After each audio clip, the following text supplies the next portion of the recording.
Franck Stromme has been in international media for over 30 years. He's a writer, director, freelance photographer, and has worked with the biggest names in music. But it hasn't all been so glamorous, as he's also been to Kosovo, Bosnia, Lebanon, South Lebanon, Albania, and Macedonia to cover conflicts that shook the world. Franck, you've done so much throughout your career. The best place to start is the beginning. How did all of this journey begin? Journey. Well, yeah. Very nice. So the beginning, it was in a newspaper in the local place, and it was fantastic. It was for me the best school because you are directly with the people, and in the information all was very differently, and the newspaper was something very important about the life of the people, and you can imagine and you can go to find the information, to go in proximity. It's for the press, local press, it's a proximity press, and you can about all the problem and all the good news of the city and all the people.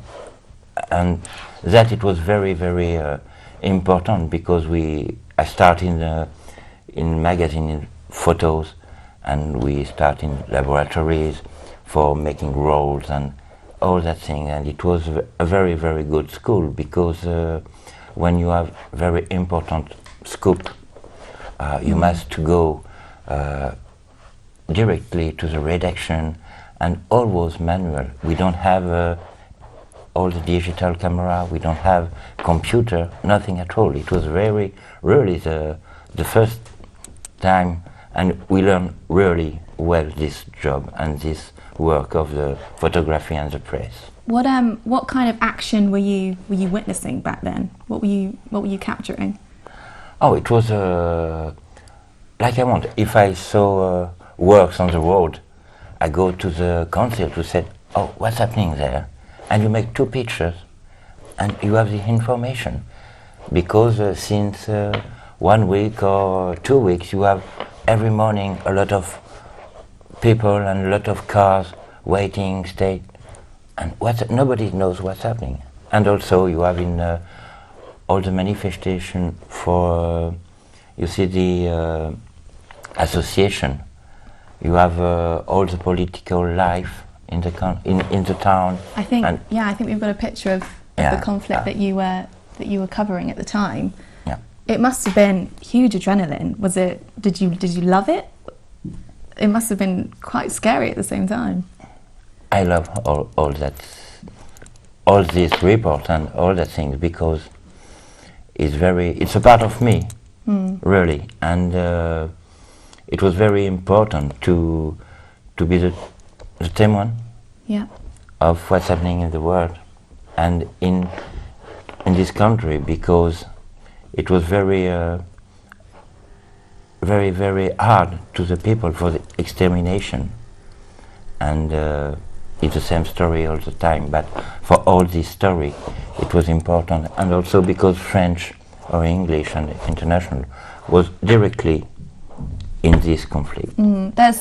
I know, well, through the photos there's a strong concept of engagement, about engaging people. Yeah. Can you tell us a little bit about that? About the engagement? Yeah, how you kind of capture them. Because I'm stay all the time, long time. And it's when you can stay, not 1 week like other media, because it's very important for them, but me, I can stay 3 months, 4 months in the country, and I stay, and slowly I'm making my report.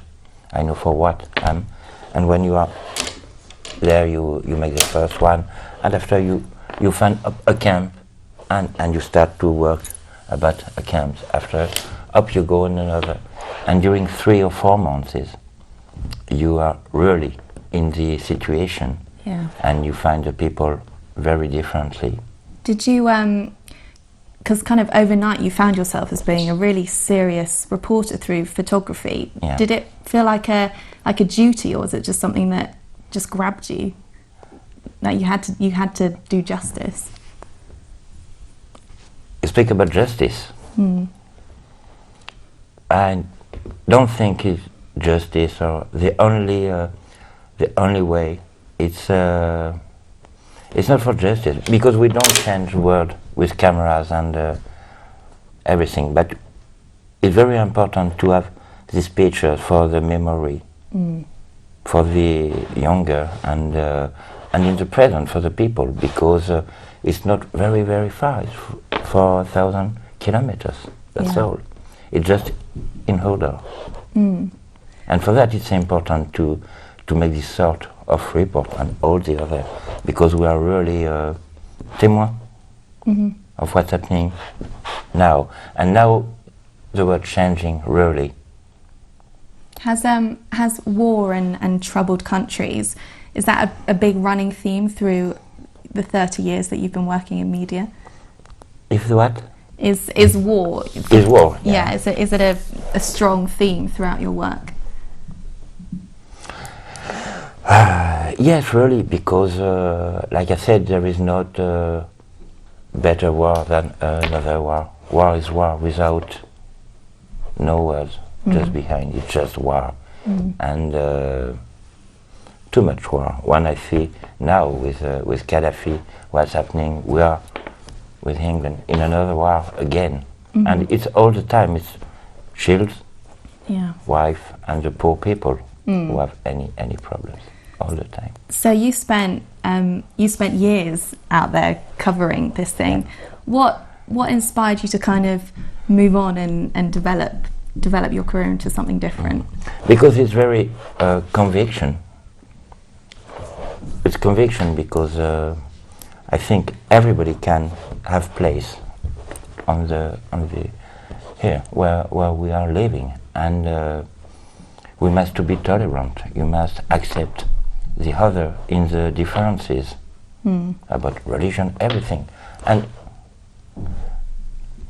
they fight them only for the power.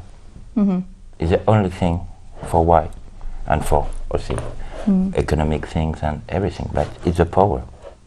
And I dislike this, I hate this power. Okay, we've got a video here that I think means a lot to you. I think we're going to watch it at some point. Are we watching it now? Yeah, it's can you tell us about it? Yeah, it's Café Bertrand. It's a band, French band, with who are making a documentary and clips since 3 or 4 years now. And this